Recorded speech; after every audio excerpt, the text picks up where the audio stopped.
ఈరోజు తెలంగాణ రాష్ట్ర పౌర సరఫరాల సంస్థలో పనిచేస్తున్నటువంటి హమాలీ కార్మికులందరం మాకు యూనియన్ ఆత్మీయ సమావేశం నిర్వహించుకోవడం జరిగింది.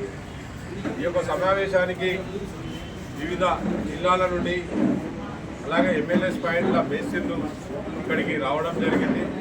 అందరూ కూడా ఎంతో ఉదయం నుంచి 11 గంటల నుంచి ఇప్పటి వరకు అన్ని విధాల మీద చర్చించి అలాగే కొత్త బాడీని ఎన్నుకోవడం జరిగింది.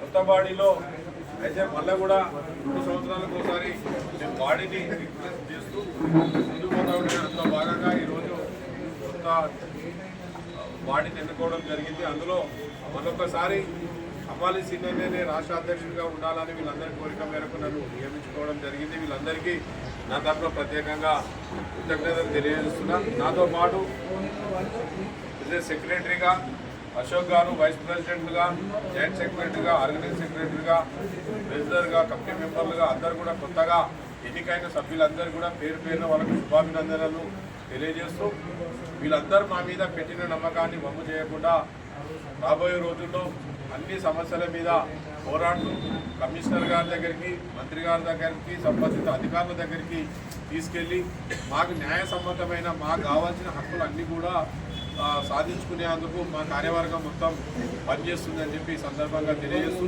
మమ్మల్ని ఎన్నుకున్నందుకు ఇక్కడికి వచ్చేసినటువంటి నా తోటి హమాలీ కార్మిక సోదరులందరికీ మరొకసారి కూడా కృతజ్ఞత అభినందనలు తెలియజేస్తున్నాను. తెలంగాణ కార్పొరేషన్ హమాలీ యూనియన్గా కొత్త కార్యవర్గం ఎన్నుకోబడింది. ముందుగా మా సీనన్న గారిని ప్రెసిడెంట్గా, నన్ను జనరల్ సెక్రటరీగా ఎన్నుకోబడింది. నన్ను ఈ విధంగా ఎన్నుకున్నందుకు మా తోటి కార్మికులందరికీ నా తరఫున ధన్యవాదాలు తెలియజేస్తున్నాను.